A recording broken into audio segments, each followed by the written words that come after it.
Hello and welcome to this latest edition of the Predictive AI World. My name is Malay Upadhyay. I'm the Chief Growth and Operations Officer at SalesChoice, and I'm thrilled to be here back with you with my CEO and partner, Dr. Cindy Gordon.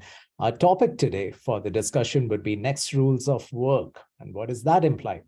Well, before we go into that, a quick recap of what the Predictive World series is all about.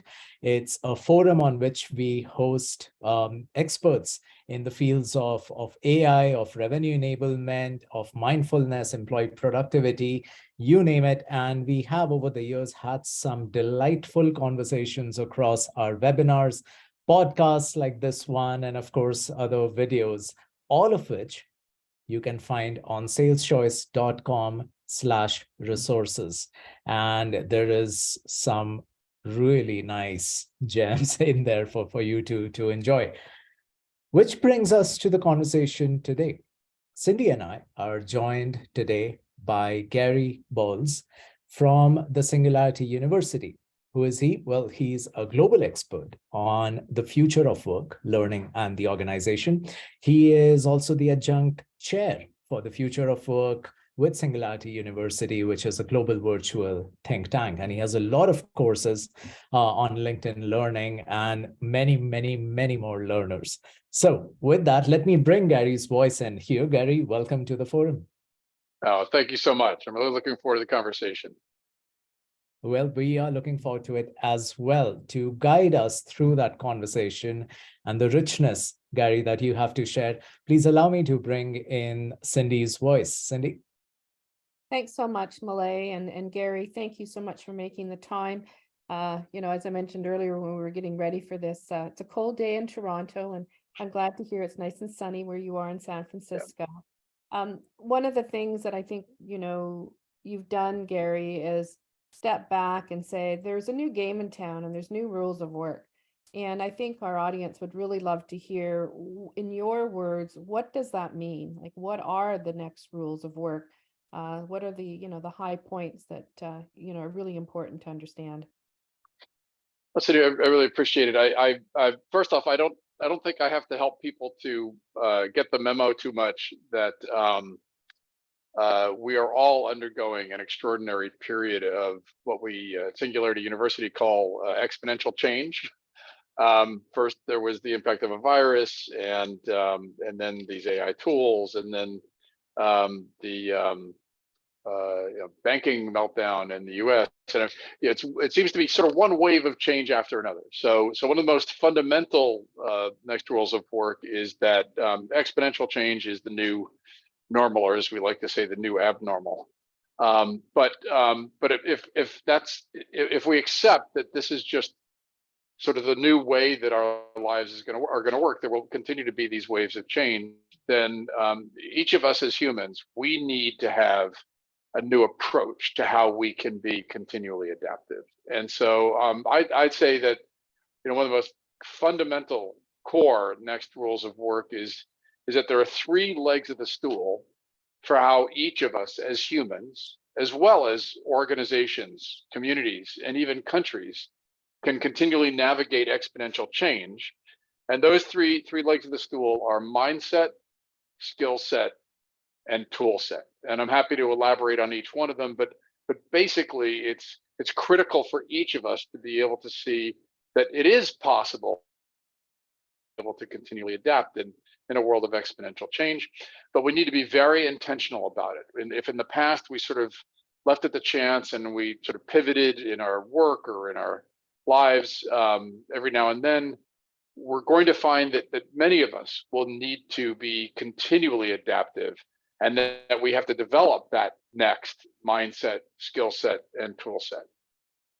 So Gary, that agility and mindset of constant, I don't want to say tidal waves, but in some ways, maybe over the last few years, they felt like tidal waves to many of us because they've been so significant, right?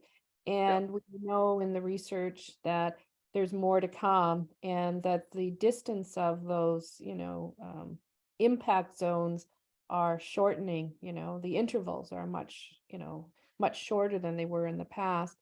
So in terms of mindset, being one of your foundational areas, how do you define mindset, and why do you think this area is so important in terms of showing up, being able to handle, being able to cope?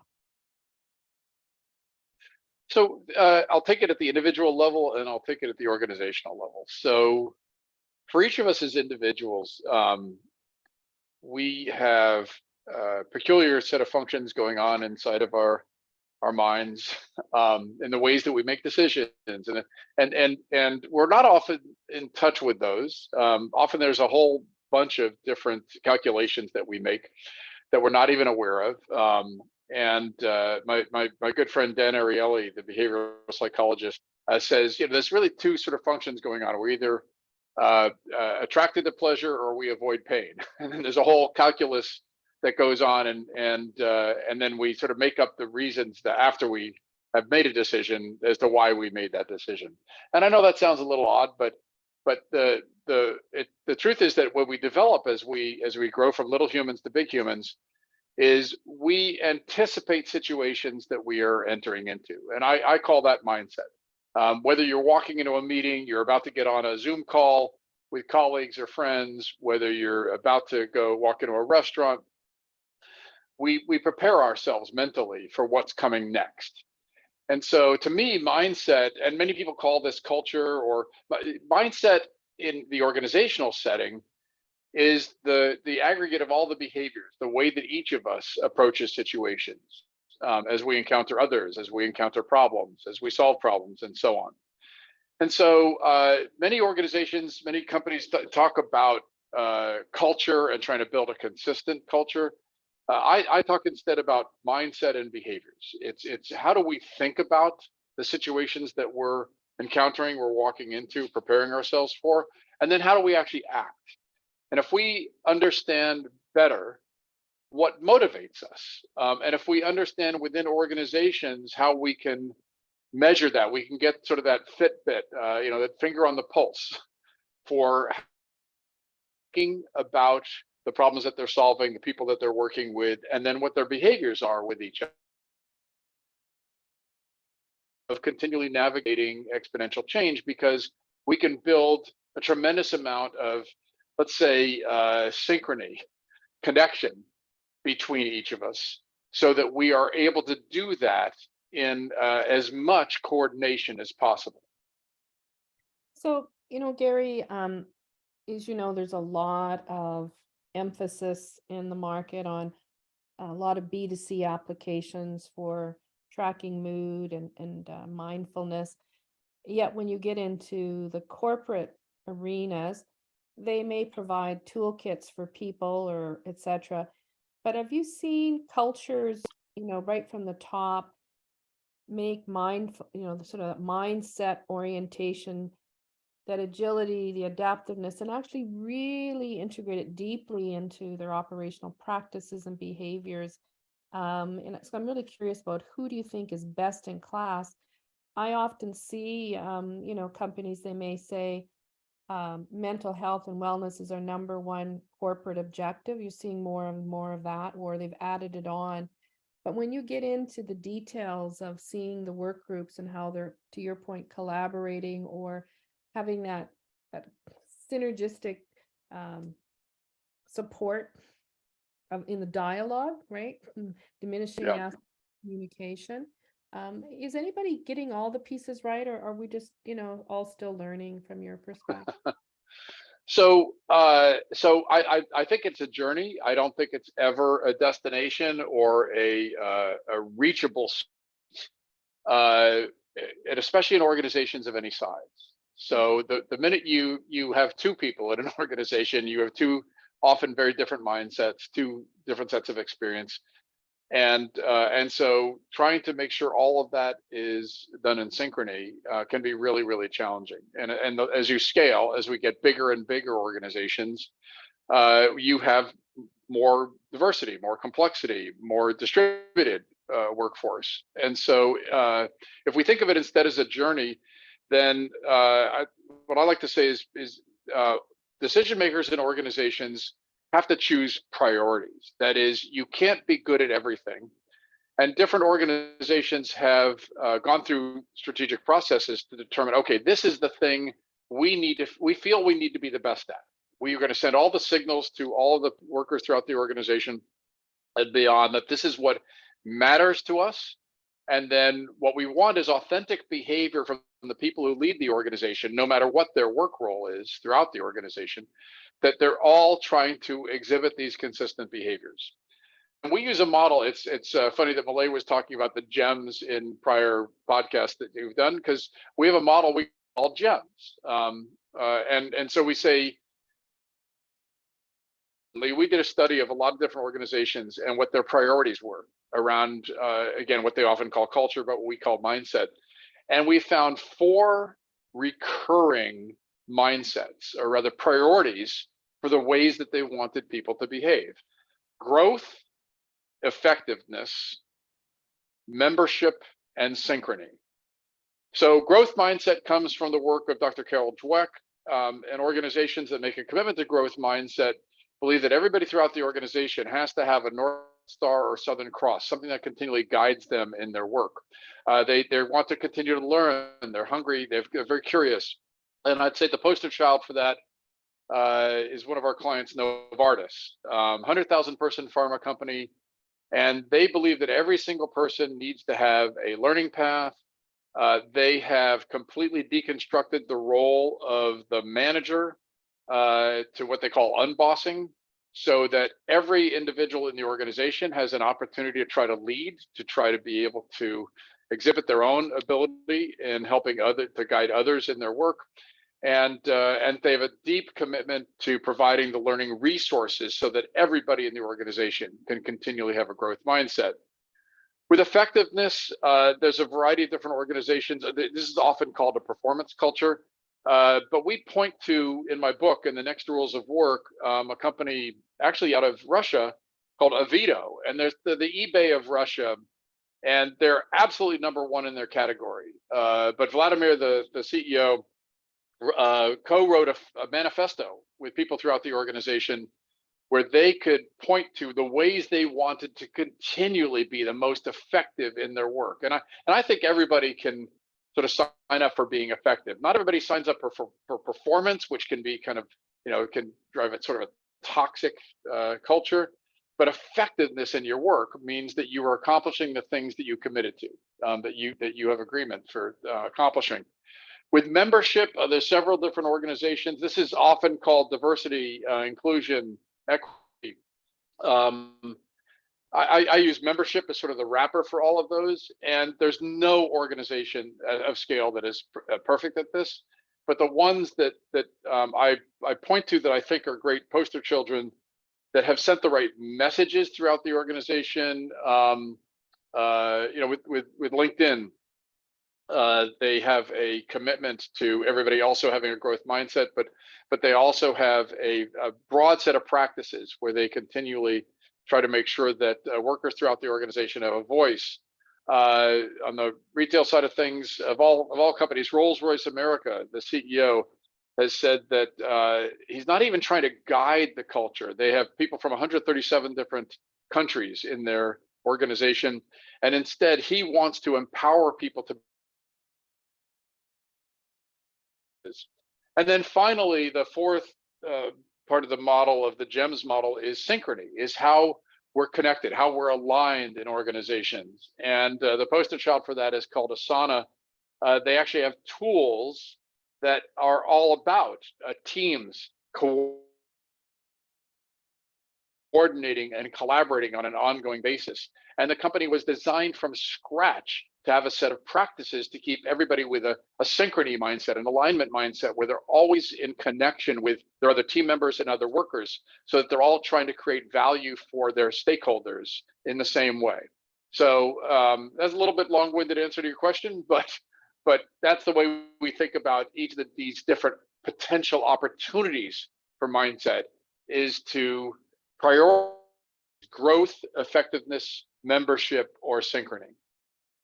Thanks, Gary. I think it's great that you broke down some prioritization of how mind first or mindset needs to be approached, because you're right, different companies are at different evolutionary paths, and you can't do it all, right? And if you have too many messages, you just can't absorb that. So it's great to hear that some companies are going very deep in their practices, and then in time, maybe they can take on another attribution.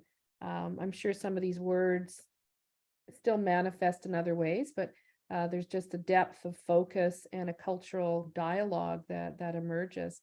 Do you foresee, when you look at the leadership in these areas, when you have your conversations, with your clients, who's making the sea change? Is it the CEO or is it the HR executive? I know it takes the full cadre, but where does mindfulness as a practice and mindset, who owns it?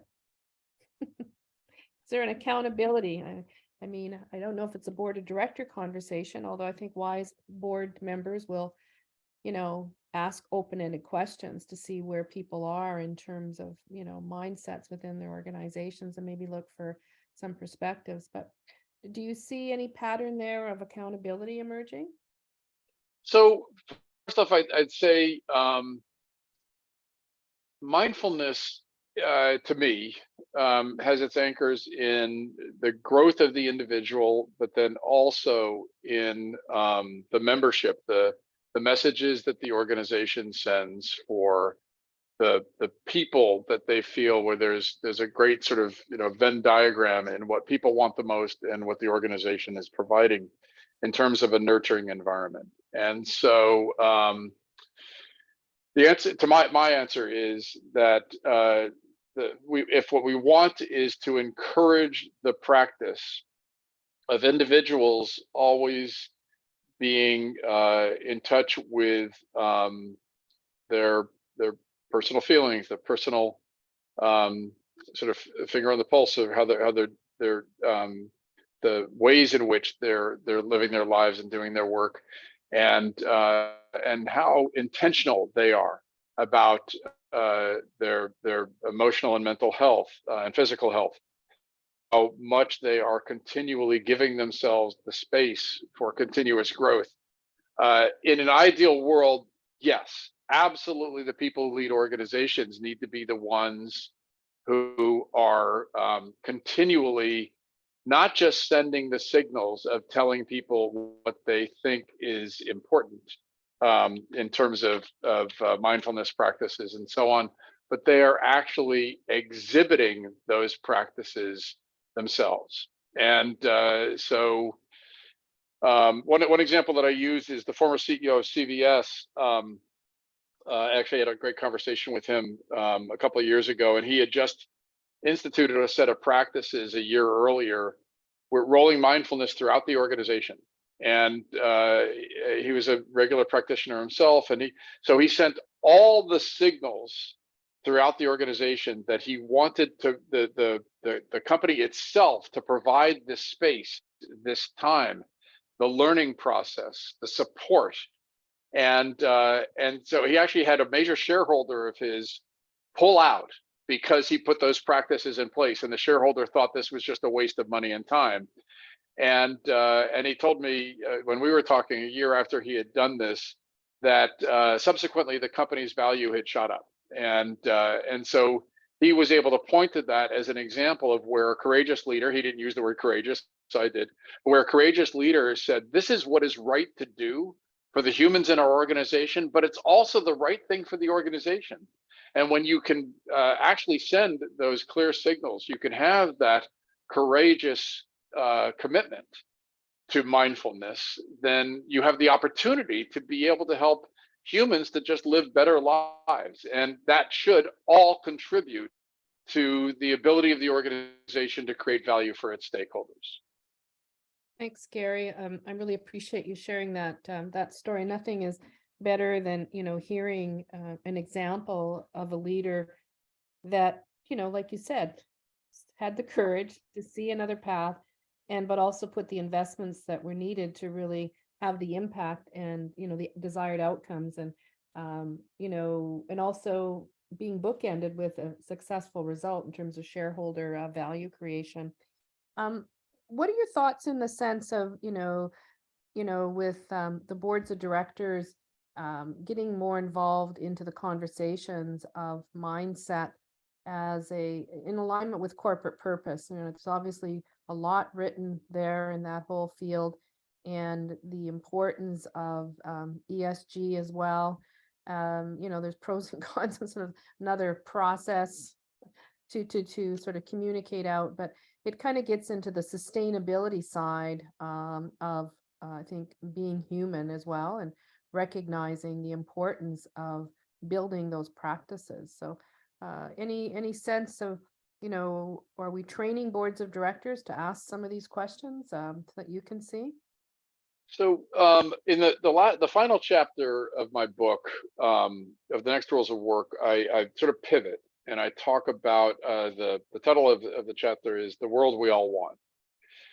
And what I ask people to do is to step back and to say, all right, so what's an organization? And it's a little different with governments, and it's a little different with educational organizations, but basically, especially for-profit organizations, you can think of it as essentially a platform for channeling human energy to create value for stakeholders. That's kind of it. You get a bunch of humans, and there's only so many minutes in a day, and there's only so many places we can focus our energies as humans. And we call, one of the major places we focus our energies work. And then what are we doing with our work? Well, the organization is sort of a framework for how we can create value.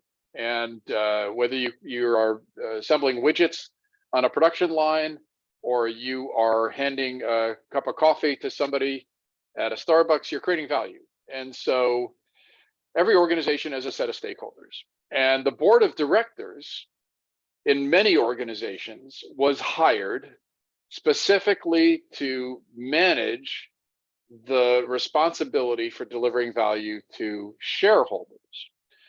The challenge with that model, if that is all that the board of directors thinks of in terms of stakeholders, is then that they will always default to mechanisms that do nothing but ensure that more money is going to go into a shareholder's pockets. And the problem, if that's your sole focus, your core intention, is that there's a lot of other stakeholders that are just going to have a whole bunch of problems.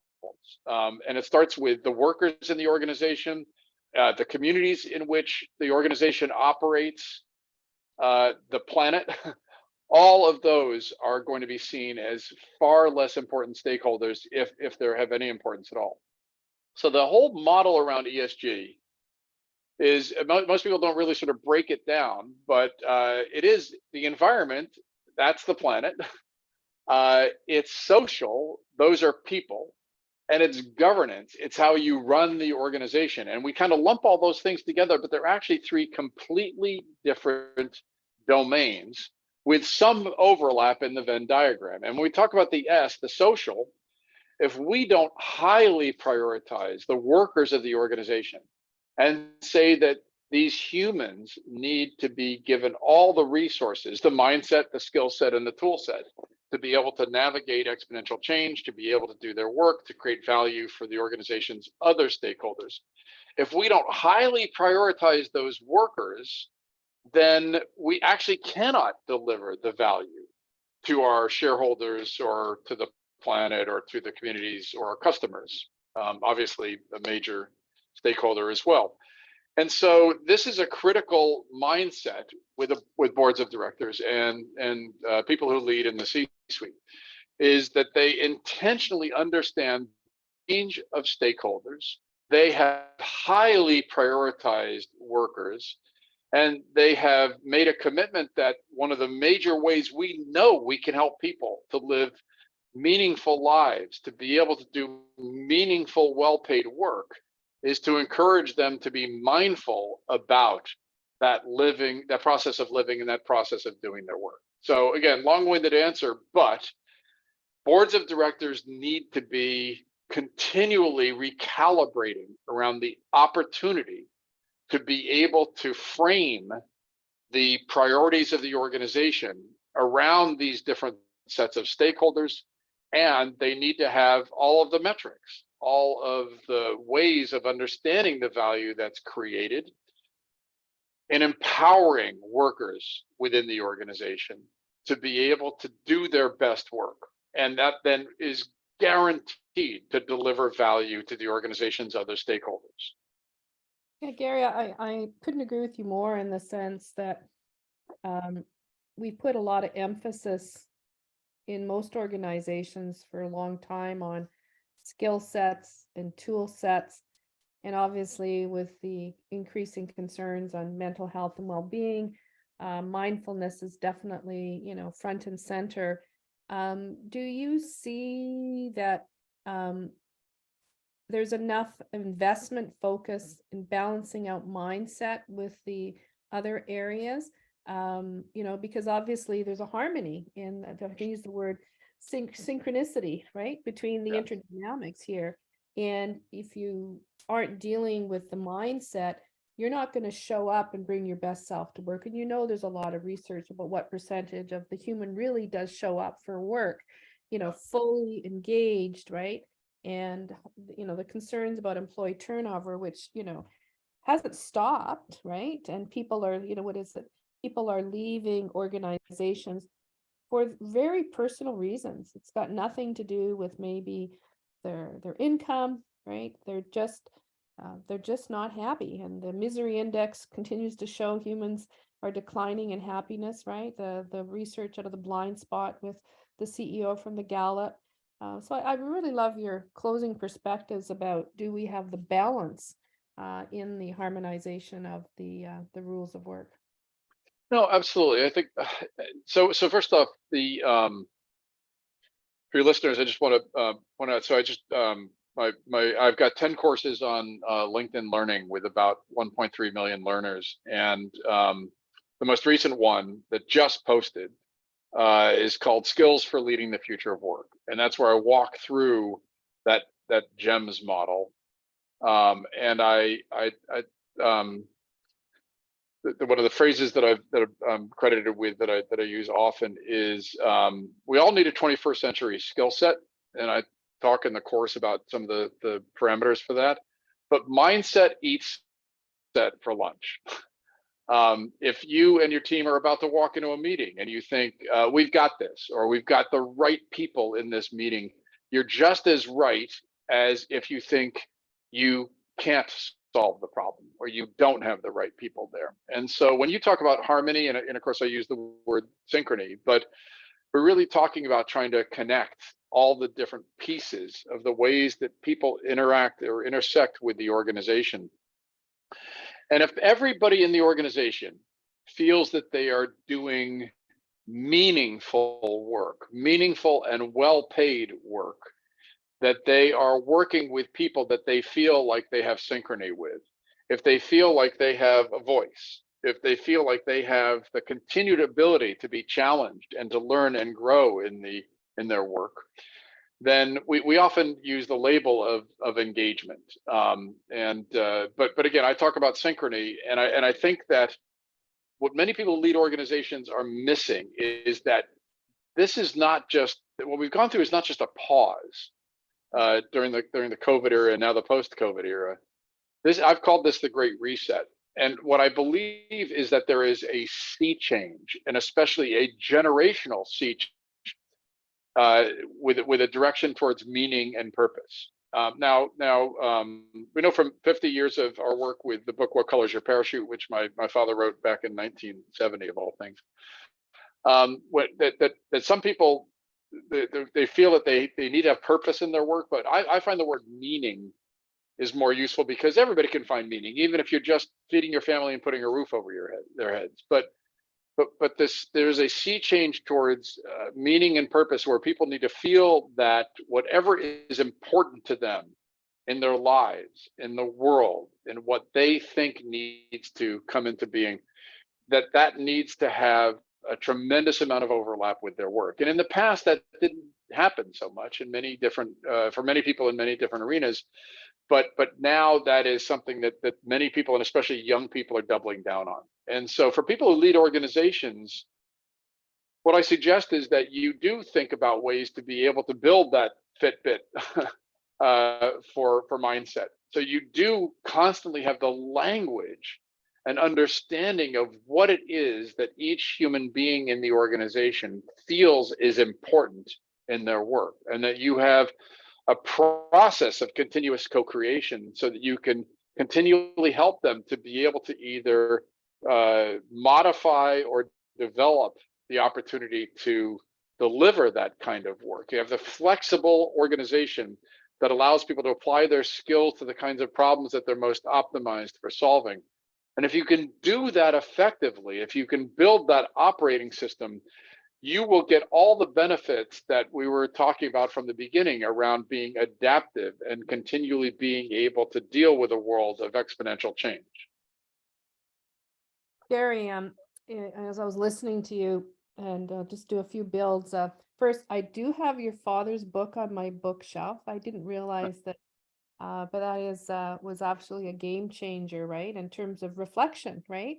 And really ensuring that you know who you are and your voice counts is kind of that other echo that I'm hearing as you resonate your thoughts. Clearly, the building that elasticity in an organization and to genuinely and authentically provide opportunities for those voices to really be heard and listened to is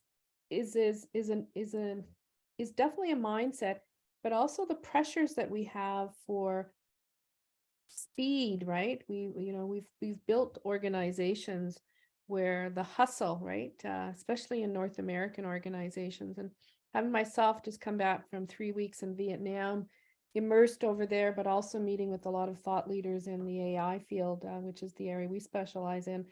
It was very clear the conversational styles for listening was very acute. What are your thoughts about how we're bringing our little ones along in terms of, building them up? Because we already have a generation that's been molded, right? And the ones we need to really worry about here, I think, on mindsets are the little guys. Are we in our school systems, introducing, the right emotional intelligence, contextual behavior, so that as they grow up, any thoughts there? I read not too long ago, I don't know if you've read Mark Brackett's book on permission to feel. He runs Yale's Emotional Intelligence Center. And his whole thesis is we've got to start really dealing with our school systems, and obviously parents, they start very early in terms of our mental models. But any thoughts there, I think, to close out today? And being a relatively new grandma, my daughter just had a baby. I'm called Mimi, just for all of you listening, and I don't want to be called grandma. It's definitely a topic that I've been really thinking about.